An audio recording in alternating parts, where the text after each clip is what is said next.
Hello everyone, it's me, Coffee Stitcher. How is everybody? Awesome, that's good to hear. Um, ah, my nose itched a little bit. All right, well, it is the first Sunday of August, if you can believe that. Um, the the first Sunday of August. So I've got some Q&A. I've got a tiny bit of haul to show you. I'll have more haul for sure next week. I've got some whip updates. Um, so got a fair amount to show today, I think, or at least a variety of things this week. Um, so of course we'll start as always with the Q&A. Um, Giovanna Betancourt asks, after I stitch Snow White, which is the Brooks books, which will you be stitching next? And do I have a favorite? I'm not sure which one I'm going to do next. I've got Cinderella, Belle, and Kagua kitted up and ready to go. But I also really want to start a Bella Filipina, and they're similar enough, I think if I tried to have both going at once, it would be a problem for me. So I'm not sure if I'll dive straight into another Brooke, or if I'll take a break and do a Bella Filipina. Um, I really like Ariel. I really like Anna. Really, the only one in the series that I'm not wild about is Elsa. And I think that's because she did the color fade of the blue into the purple, and I feel like that's kind of similar to the blue or the blue into the pink, or the pink into the blue of Aurora. But I can still really like it. But it's probably, I think, my least favorite of the group. My favorite, I really don't know. I like pretty much all of them, and I think they all have their real strong points. Um, so I don't know which one I'll do next. Um, I lean towards probably Kagua. Kagua. I'm always pronouncing that wrong. I'm so sorry for that. Um, but I don't know for sure. And that's the honest answer there. I just don't know. Snow White was an easy one to pick because, um, largely because I was splitting a big piece of fabric in two, and I wanted to start it while I still remembered what color that fabric was. Just probably a terrible reason to start anything, but whatevs. Whatevs. Robin B asks, how do you determine a new start? Do you wait until you have a finish or fly by the seat of your pants? So a new start, 9 times out of 10, is going to be I start one on the new moon, because the new moon is a good time to start a new project. It tends to bring luck. It tends to bring positivity to it. So new moon, new start.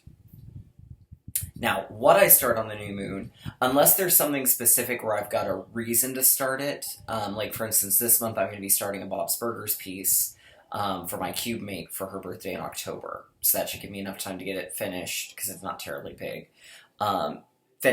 Stitched, FFO'd, and ready to go for her birthday.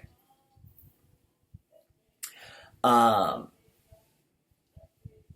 Otherwise, I use Tiny Decisions, and I have everything I've got kitted up loaded into a wheel, and then I just spin the wheel and let it determine. So that's kind of how I go from that.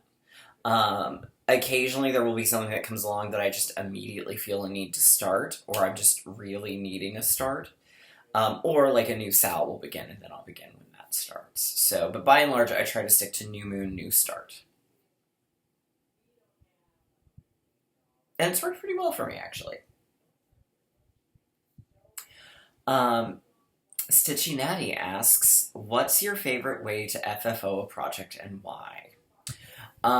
It depends. If I'm doing it myself, and it's all entirely on me, I like doing a hoop because it's simple and easy and quick.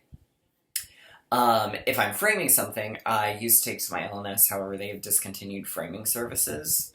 So I guess I'm going to have to start looking at not Hobby Lobby, looking at Michael's and Joann's for framing.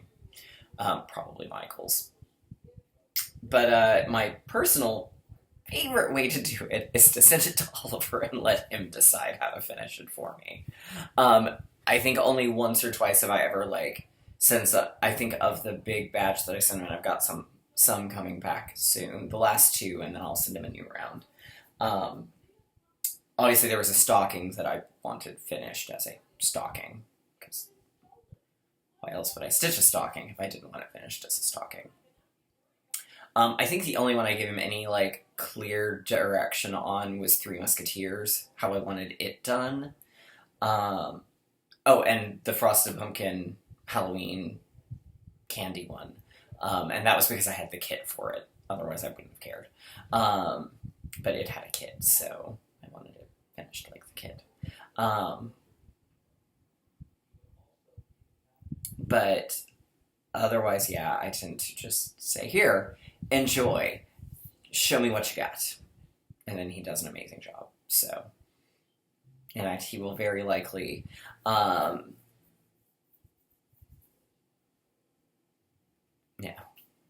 So I kind of let him go. So that's my favorite way, is let Oliver be the one to make those decisions.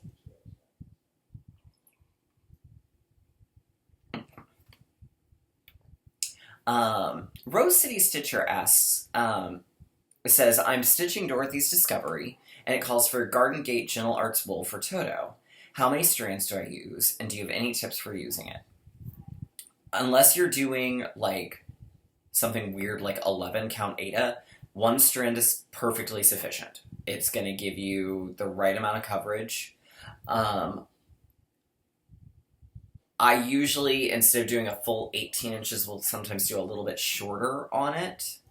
And then I just recommend go a little slow as you're getting it started to make sure it doesn't knot on you.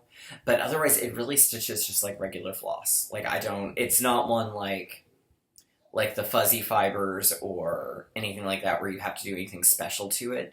Just, use your normal length, maybe a little bit shorter, and just be a little careful when you're starting so that it doesn't knot on you. But otherwise, just have fun with it. I like it. It's for me, it works great. And then Critter Stitcher asks, what hobbies does my husband have? He primarily reads. That's his big hobby. He also video games some. So, yeah. Good questions, everybody. All right, so this week, haul-wise, I got the July Fortnite Fabrics fabric of the month. I'm doing the Meet the Browns this year. And this one is called Sweet Tooth. And this one's kind of cool. It's got, I'm not sure how well it's going to show up on here.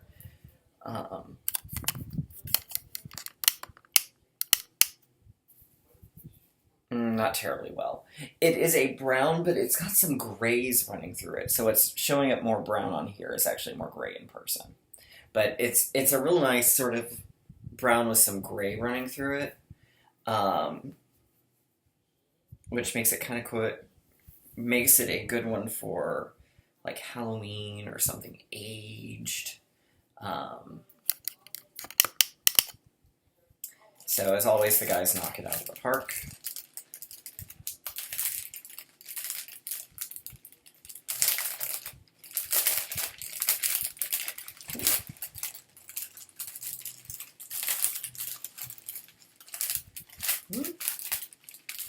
All right.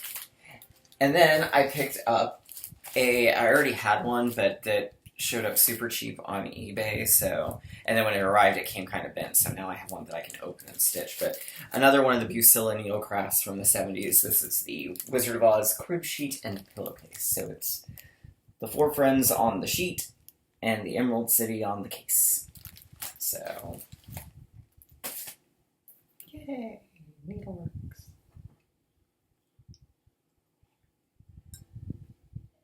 Alright, so, what did I work on this week? Well, since this one's right here with me. So I've been working on Oz Tree on my breaks at work. Just working on filling in the branches. But I spun my wheel and it came up today, so I'm going to work on the Tin Man branch, which is here. So really all I've got left, I've got to fill it in that one. I've got an apple, a lollipop, the Tin Man, and some mushrooms. So I should definitely get this finished today. That'll be a fairly quick one. I worked on French Kitchen. I actually finished both my whipgos this week. So I'm up to date on whipgo. So the goal was 500 on the strawberry and mint. So that finished out the 2 baskets as well as the blue background. So I've got the little arch up here, and then I've got the bottom half to do. So, and where is, here it is, so there's that. So I've got that part, and then this. So I think the bottom part will move fairly quickly. The top part, because the counting was a little trickier. But yeah.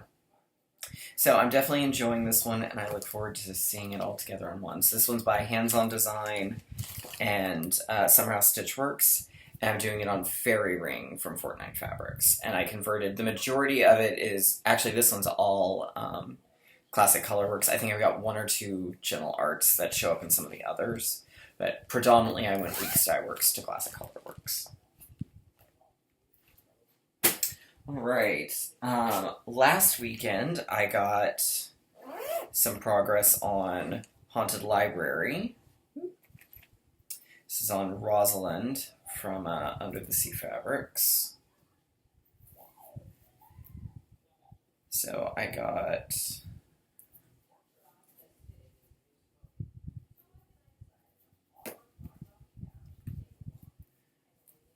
So I got the top part of the railing done, and I started down one of the staircases. This weekend, my intent had been to work on Under the Sea and get caught up on it. But I discovered that last month I really screwed up a little bit, so I've got some frogging to do, so I will frog on my breaks tomorrow at work, and then work on that after. So I will get caught up on that, and then my plan next weekend is to work on Haunted Library. I'm not going to show you where I am on Under the Sea, because there's not enough to make it worth showing. Let's see. I worked on the Pride Sal, and this one has its own little bit of frogging, but that's just because I misread the colors. So, fortunately, it won't be a lot. But I am definitely 1/8 of the way done, so I need to change this blue here. This is the Move Forward in Love Pride Sal from Modern Folk Embroidery, Bridget from Under the Sea Fabrics. I'm using all Aurifil for it, so I got that part done. I'm just going to keep working my way around, but I do need to replace that with a more mid-tone blue. But I'm enjoying that one. And I still need to go back. I decided I'm not going to fill in the white on the individual petals. I still need to go back and do it on the medallion itself. But, yeah. But this one's actually a really good work project because it doesn't require too much counting. Boop. Okay. Let's see. Then I worked on... I did work some on With the Needle, and then discovered I was missing I thought I had bought the missing DMC that I needed, but I apparently did not. So until I make it to the store, or decide to place an order on 123 Stitch, I kind of got as far as it would take me. This one's by Lila Studios. So my plan had been to do a quarter of it, so this is a quarter here, basically. So I've got about halfway through my goal on it, but that's where I got. This one's on Rosemerta from Under the Sea Fabrics. So, but I need the 3722 because that makes up the bulk of her dress, and there's not an easy counting method. So basically I've got the 3 people and part of another tree still to go.